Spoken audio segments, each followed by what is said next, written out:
So Yunus நபியோடைய வரலாறு நம்ம எல்லாமே படிச்சிருக்கோம் இல்லைங்களா? மீன் வயிற்றில் மாற்றிக்கொள்வாங்க. அல்லாஹ் சுப்ஹானஹு வ தஆலா அவங்களை வந்து காப்பாற்றுவான் இல்லைங்களா? ஸோ யூனுஸ் நபியுடைய வரலாறும், நவீன காலத்துல இருக்கக்கூடிய அந்த மென்டல் பர்ன் அவுட் இதற்கான தீர்வும் நம்ம பார்க்க போறோங்க. பர்ன் அவுட்லேருந்து பரக்காவின் பக்கம் எப்படி நம்ம மீள்றது, திரும்புறது என்பத பார்க்க போறோம்.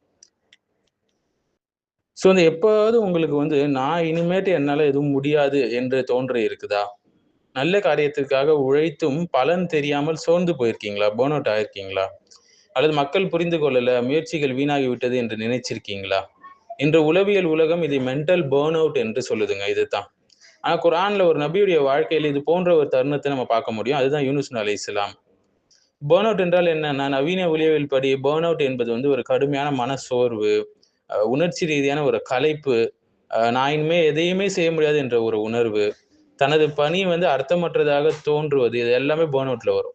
இது வந்து குறிப்பாக ஆசிரியர்கள், மருத்துவர்கள், சமூக செயல்பாட்டாளர்கள், இந்த சோசியல் ஆக்டிவிஸ்ட்ஸ், தாய்மார்கள், மாணவர்கள் மற்றும் தாவா செய்பவர்களிடம் காணப்படக்கூடிய ஒரு விஷயம் தான் இந்த பர்ன் அவுட். யூனுஸ் நபி வந்து ஒரு ஒரு நபியுடைய மனித உணர்வை நம்ம பார்க்க போறோம். யூனுஸ் நபி தனது சமூகத்திற்கு பல வருஷம் தாவா செஞ்சாங்க. அழைப்பு விடுத்தாங்க. ஆனா அந்த மக்கள் ஏத்துக்கொள்ளல, மறுத்தாங்க. இறுதியில அவங்க என்ன செஞ்சாங்க? கோபத்தோடு, வேதனையோடு, மனச்சோர்வோடு தனது மக்களை விட்டு சென்று விட்டாங்க. அல்லாஹ் சொல்றான், "வதன்னூனி இதா தஹப முகாதிபன்" என்று சொல்றான். "வதன்னூனி இத்தஹப முகாதிபன்." மீனுடையவரை வந்து அது யூனுஸை வந்து நினைவு கூர்வீராக, அவர் கோபத்தோடு சென்றபோது என்று சொல்றான். சூரத்துல் அன்பியாவுடைய 87வது ஆயத். இது வந்து ஒரு மனித உணர்வு சகோதரர்களே. சோர்வு, ஏமாற்றம், மக்களால் புரிந்து கொள்ளப்படாத வேதனை, இது எல்லா காலத்திலயும் எல்லார்கிட்டயும் இருக்கும். கணவன் மனைவியை புரிஞ்சு கொள்ள மாட்டாங்க, மனைவி கணவனை புரிஞ்சு கொள்ள மாட்டாரு, பல வருஷம் வாழ்வாங்க, நண்பர்களுக்குள்ள இருக்கும், பெற்றோர்கள் மத்தியில இருக்கும், எல்லார்கிட்டயும் இருக்கும். பர்ன் அவுட்ல மக்கள் செய்யக்கூடிய தவறு என்னன்னு பார்த்தீங்கன்னா, இன்று பலர் வந்து பர்ன் அவுட்னால வேலைய விட்டுர்றாங்க. குடும்பத்திலேருந்து விலகி போயிடுறாங்க. பொறுப்புகளை துறக்கிறார்கள். தங்களை முழுமையாக தனிமைப்படுத்திக் கொள்றாங்க. ஸோ யூனுஸ் அலைஹிஸ்ஸலாம் அவங்களுடைய நிகழ்வுல நாம் கற்றுக்கொள்வது என்னன்னா, சோர்வான நேரங்களில் எடுக்கக்கூடிய முடிவுகள் எப்போதும் சிறந்ததாக இருக்காது. சற்று ஆறப்போட்டு நிதானமா தான் எடுக்கணும். யூனுஸ் நபி மீனுடைய வயிற்றில இருந்தாங்க இல்லைங்களா? ஸோ குர்ஆன் குறிப்பிடக்கூடிய இருள்கள் 3 இருள்கள் குறிப்பிடுது. ஒன்று கடலுடைய இருள், இன்னொன்று வந்து இரவுடைய இருள், இன்னொன்னு மீன் வயிற்றுடைய இருள். இன்றைய மனிதனுடைய இருள்கள் என்னன்னு பார்த்தீங்கன்னா, 3 இருள்கள பார்க்கலாம். அவனுடைய மனதுடைய இருள், நான் தோல்வி அடைஞ்சுட்டேன் என்ற எண்ணம். மனசு இருட்டாயிடுச்சு. அடுத்து சமூகத்துடைய இருள். யாரும் என்ன புரிந்து கொள்ளவில்லை என்ற ஒரு எண்ணம். அடுத்து ஆன்மீகத்துடைய இருள். அல்லாஹ் என்னை விட்டு விட்டானா என்ற ஒரு நிராசை அடைந்து விடுவது. இப்போ டர்னிங் பாயிண்ட்டே என்னன்னா, பொறுப்பை ஏற்றுக்கொள்வது. யூனுஸ் அலைஹிஸ்ஸலாம் என்ன சொன்னாங்க? லா இலாஹ இல்லா அன்த சுப்ஹானக இன்னி குன்து மினத் தாலிமீன். பலருக்கும் இது வந்து மனப்பாடங்க. ஆனா பலரும் இதனுடைய சூழலை புரிந்து கொள்வதில்லை. எவ்வளவு இம்பார்ட்டன்ட்டான துவா என்று. உன்னை தவிர வணக்கத்துக்குரியவன் யாரும் இல்லையா அல்லாஹ், நீதான் தூயவன். நிச்சயமாக நான் தவறு செய்யக்கூடியவர்கள்ல ஒருவாக இருந்தேன் என்று அவங்க சொன்னாங்க. தாலிமீன்கள்ல ஒருவனாக இருந்தேன் என்று சொன்னாங்க. இப்போ நாம் கவனிக்க வேண்டிய விஷயம் என்னன்னா, அவங்க இப்படி சொல்லல.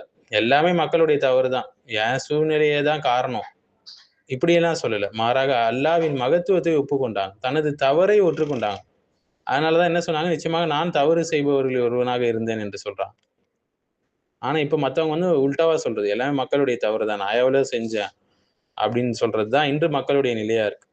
ஸோ நவீன கலாச்சாரத்துக்கு எதிரான படிப்பினைகள் நமக்கு என்னன்னா, இன்று உலகம் என்ன சொல்லுதுன்னா, உன் உணர்வுகளையே நீ பின்பற்று என்று சொல்லுது. ஆனா யூனுஸ் அவர்களுடைய கதை வரலாறு என்ன சொல்லுதுன்னா, வாழ்க்கை உணர்வுகள் உண்மையானவை. ஆனால் அவை எப்போதும் சரியான வழிகாட்டிகளாக இருக்காது.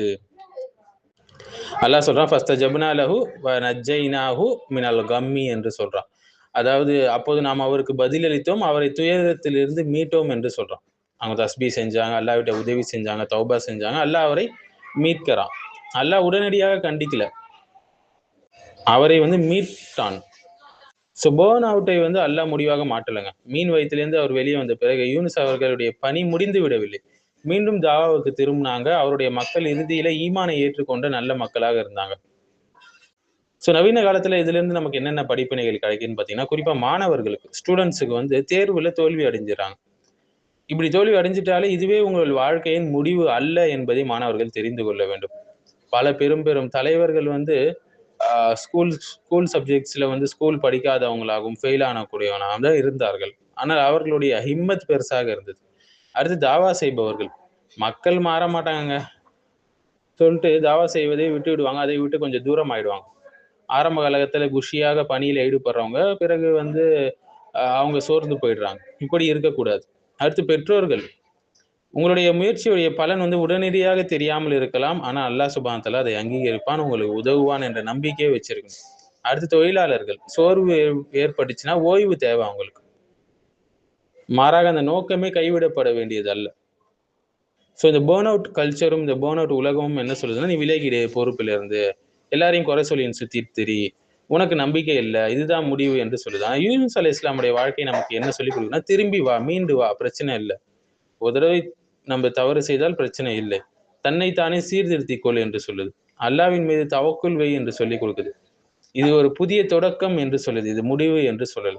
ஸோ யூனுஸ் அலைஹிஸ்ஸலாமுடைய வாழ்க்கை நம்ம பார்த்தீங்கன்னா, ஒரு பிழை செய்துவிட்ட ஒரு நபியுடைய கதை மட்டுமல்லங்க. மீண்டு எழுந்த ஒரு நபியுடைய ஒரு வாழ்க்கை. நமக்கு சொல்லக்கூடிய பாடங்கள் என்னன்னா, சோர்வடைந்து விட்ட நீ வந்து சோர்வடைஞ்சிட்டன்னா, நீ பயனற்றவன் என்று அர்த்தம் கிடையாது. இருள் நீண்டு விட்டது என்றால் அல்லாஹ்வுடைய உதவி தாமதமாகி விட்டது என்று அர்த்தம் கிடையாது. மீன் வயிற்றில இருந்தும் வெளியே கொண்டு வந்தவன் யார்? அல்லாஹ் தான். உன் வாழ்க்கையுடைய மிக கடினமான கட்டத்திலிருந்தும் உன்னை வெளியே கொண்டு வர அல்லாஹ்வால் முடியும். ஸோ லா இலாஹ இல்ல அன்த சுப்ஹானக இன்னி குன்து மினல் ஜாலிமீன் என்பது வெறும் துஆ மட்டும் அல்லங்க அது. மாறாக நம்பிக்கையை மீண்டும் கட்டி எழுப்பக்கூடிய ஒரு ஈமானிய அறிவிப்பு.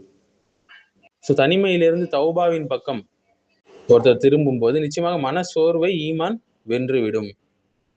ஸோ இன்னைக்கு நவீன உலகம் வந்து எவ்வளோ பணம் சம்பாதிச்ச, எவ்வளோ பிஸியா இருக்க, எத்தனை ஃபாலோவர்ஸ் உனக்கு இருக்காங்க, எவ்வளோ ப்ரொடக்டிவிட்டி என்று இதைத்தான் வந்து என்ன செய்யும் இன்றைய உலகம் வந்து வெற்றியுடைய அளவுகளாக வச்சிருக்கு. ஆனா பரக்கா என்பது வந்து வெறும் அதிகமா இருக்கிறது மட்டும் இல்லைங்க. பரக்கா என்பது அல்லாஹ் கொடுக்கக்கூடிய அர்த்தம் உள்ள நன்மை நிறைந்த நிலையான பலன்கள். அதுதான் பரக்கா என்பது. ஃபார் எக்ஸாம்பிள் ஒருத்தர் தினமும் 16 மணி நேரம் வேலை செய்து குடும்பத்துக்கு நேரம் கொடுக்க முடியல. மற்றொருவர் வந்து 8 மணி நேரம் தான் வேலை செய்றாரு. ஆனா தொழுகை சரியா இருக்கு, குடும்ப உறவு நன்றா இருக்கு, மன அமைதி இருக்கு. ஸோ 2வது மனிதரிடம் நேரத்தில் பரக்கா இருக்குது. ஒருத்தர் நிறைய சம்பளம் பெறலாம். ஆனா மன அழுத்தம், தூக்கமின்மை, உறவுகள்ல சீர்குலைவு இருக்கும். ஒருத்தர் கொஞ்சம் சம்பாதிப்பாரு. பெரும்பாலும் முஸ்லிம்கள் நம்ம பார்க்கலாம். ஹலாலான வாழ்க்கை இருக்கும், திருப்தி இருக்கும், பிறருக்கு ஹெல்ப் பண்ணுவாங்க. இதுதான் ரிஸ்க்ல பரக்கா என்பது. இது பெரும்பாலும் முஸ்லிம் ஃபேமிலிஸ் மத்தியில பார்க்கலாம், காஃபிர் ஃபேமிலியை விட.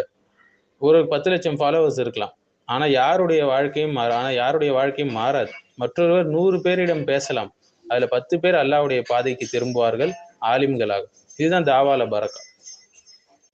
ஸோ யூனுஸ் அலைஹிஸ்ஸலாமுடைய மிஷன் வந்து ஒரு கட்டத்துல பர்ன் அவுட்டை சந்திச்சது போல நமக்கு தெரியும். ஆனா அல்லாஹ் அவரை திருத்தி மீண்டும் என்ன செய்யறான்? தௌபாவை ஏற்றுக்கொண்டு மீண்டும் அங்க அனுப்புறான் அவங்க மக்கள்கிட்ட. முழு சமூகமும் ஈமான் கொண்ட நிலையில அப்போ இருக்கு. இது வெறும் சக்சஸ் மட்டும் இல்லைங்க, இது ஒரு பரக்கா. ஸோ பர்ன் அவுட்லேருந்து பரக்காக்கு நம்ம திரும்ப முடியும். அதுக்கு நம்ம செய்ய வேண்டிய ஒரே ஒரு விஷயம் என்னன்னா, அல்லாஹ்வின் மீது தவக்குல் வச்சு ஈமானை வலுப்பெற்று இந்த பர்ன் அவுட்ல இருந்து வெளியே வரணும்.